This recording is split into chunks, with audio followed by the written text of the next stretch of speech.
गुड़हल पे या अन्य किसी प्लांट पर काले-काले से कीड़े हो जाते हैं जो स्पाइडर माइट्स भी नहीं हैं और मिलीबग्स भी नहीं हैं। हम समझ नहीं पाते ये किस प्रकार के कीड़े हैं और ये काले वाले कीड़े हमारे सभी पौधों को खराब कर देते हैं।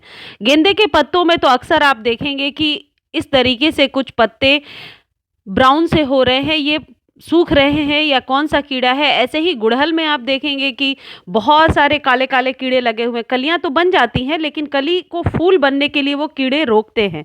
कई बार जब हम नए प्लांट्स को लगाते हैं तो वो प्लांट शुरू में तो ठीक दिखाई पड़ता है, बाद में उसके पत्ते सूखे हुए दिखाई पड़ने लगते हैं। हमें समझ में नहीं आता कि किस प्रकार के कीड़े का इस पर अटैक हो गया है।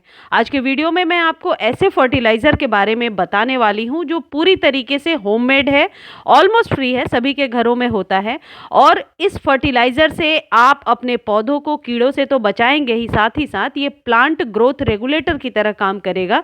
यानी यदि आपने नए नए पौधे लगाए हैं और इसका स्प्रे आप सप्ताह में एक बार करेंगे तो आपका पौधा बहुत ही स्वस्थ निकल करके आएगा। किसी भी प्रकार के चींटी वगैरह का अटैक नहीं होगा। क्या आपको पता है कि जब पौधे में चींटियां चलने लगती हैं तो वो तरह तरह के कीड़ों को फिर जन्म देती हैं। चींटियां ही ट्रांसपोर्टेशन का साधन होती हैं मिलीबग्स वगैरह के लिए। देखिए ये मेरे गुड़हल का पौधा है, कली तो बन गई है लेकिन इसमें कुछ इस तरीके से काले काले कीड़े से नज़र आ रहे हैं। आई एम श्योर आपके साथ भी ऐसा होता होगा। कुछ इस तरीके से कलियां सर्दी की वजह से या अन्य किसी वजह से काले होकर के गिर जाती हैं। कई बार कली बनने के बाद बहुत जल्दी झड़ जाती है। पत्ते हमेशा मुड़े मुड़े से नज़र आते हैं।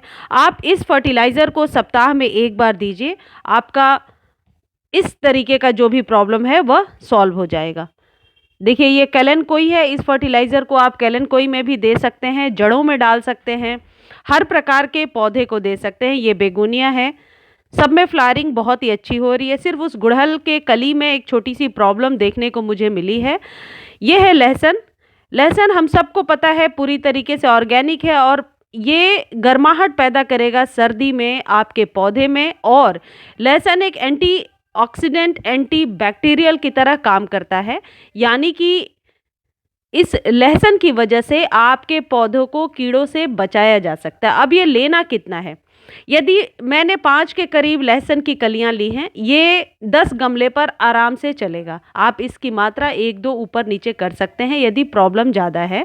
मेरे सिर्फ एक ही पौधे में प्रॉब्लम है और एक ऑरेंज फ्लेम वाइन का पौधा है जो संक्रांति बेल जिसे कहते हैं। मकर संक्रांति के बाद उस पौधे में फ्लावरिंग ज़रूर होती है लेकिन अभी क्योंकि उसमें काले काले कीड़े लग गए हैं इसलिए फ्लावरिंग नहीं हो रही है। तो आप 5 से 6 कलियां ले लें और इसे कुछ इस तरीके से कूटने के बाद 4-5 घंटे तक आप पानी में भिगो करके छोड़ दें। इससे क्या होगा, इसका अर्क जो है अच्छे से पानी में मिल जाएगा।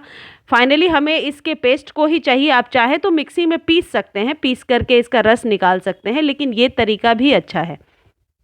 इस तरीके से भिगो करके आप 3-4 घंटे तक छोड़ दीजिए।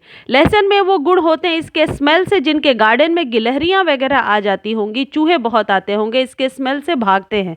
चींटियाँ तो जाती ही हैं, अन्य कई प्रकार के भी कीट पतंग इसकी वजह से नहीं आते हैं।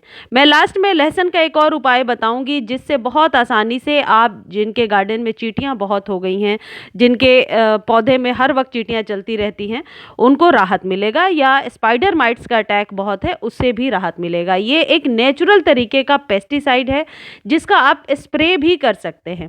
अब ये 4-5 घंटे रखने के बाद आप इस तरीके से छान लेंगे। मैंने 4-5 घंटे अभी नहीं रखा है, मैं आपको दिखा रही हूँ, बट आप इसी प्रोसेस से करना। किसी भी बर्तन में कूट सकते हैं, किसी भी बर्तन में भिगो सकते हैं, ज़रूरी नहीं है कि वह शीशे का ही चाहिए या प्लास्टिक का ही चाहिए, कोई भी बर्तन हो सकता है। अब मात्रा कितनी रखनी है? मात्रा आपको अपने गमले के अकॉर्डिंग रखनी है। अब जैसे ये आधा ग्लास है, ये 4 से 5 इंच के कंटेनर में आराम से ऊपर से ड्रेसिंग हो जाएगा, यानी कि ऊपर से हम डालेंगे तो एनफ होगा। इसी हिसाब से आप डालिए। देखिए ये ऑरेंज फ्लेम वाइन का पौधा है, इसमें कलियां तो बनी हैं लेकिन कीड़े के अटैक के वजह से कुछ इस तरीके से काली काली सी हो गई हैं। जो लोग भी गार्डनिंग करते हैं उन्हें इस तरीके के प्रॉब्लम्स ज़रूर टाइम टू टाइम फेस करने को मिलते हैं। तो आप इस लहसुन के पेस्ट वाले पानी को आप एक बार छिड़क के देखें। ये आपके पौधे पर कोई नुकसान नहीं करेगा, ये प्रकृति को कोई नुकसान नहीं करेगा और इससे कोई आपके पौधे को भी नुकसान नहीं होगा। और मिट्टी के अंदर जो अच्छे वर्मीज होते हैं जो आपके पौधे के लिए लाभकारी होते हैं उन्हें भी किसी भी प्रकार का नुकसान नहीं होगा। गेंदे वगैरह का पौधा यदि आपने नया लगाया है या गुलाब लगाया है आपने, तो उस पर भी इसका स्प्रे सप्ताह में 1 बार करें। जड़ों में भी आप दे सकते हैं।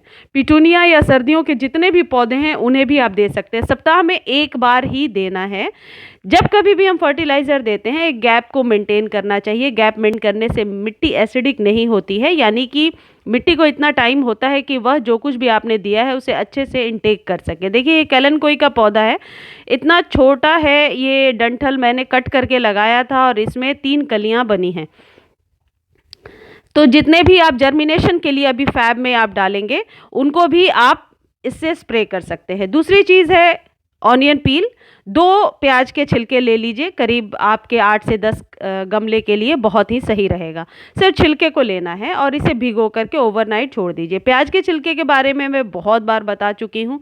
ये एक प्रकार का एनपीके होता है, नेचुरल एनपीके, यानी नाइट्रोजन, फॉस्फोरस और पोटेशियम, जो हमारे पौधे के हर स्टेज पर ज़रूरी है। या तो आप पौधा लगा रहे हैं, या पौधा फ्लावरिंग कर रहा है, या पौधे की स्टेम को मोटा करना है, पत्तियों को लश ग्रीन करना है। हर तरीके से ये आपके पौधे के लिए बहुत ही लाभकारी होता है। वैसे भी नॉर्मल पानी तो हम देते ही हैं, तो क्यों ना इस तरीके के पानी को हर एक 1-2 दिन पर अल्टरनेट करके दें। इसका कोई साइड इफ़ेक्ट तो है नहीं। साइड इफ़ेक्ट कभी भी नहीं होगा अनटिल और अनलेस आप एक्सेस ना कर दें।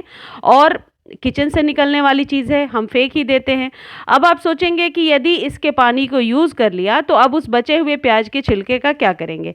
उसे 1 से 2 बार यूज़ करने के बाद आप उस छिलके को किसी भी गमले में डाल सकते हैं, या आप घर में किचन वेस्ट से कंपोस्ट बनाते हैं तो कंपोस्ट में डाल सकते हैं। और लहसुन का छिलका जो बच गया है, उस लहसुन के छिलके को आप लास्ट में 2-3 बार यूज़ करने के बाद किसी भी गमले के पास ऐसे ही नीचे में रख दीजिए।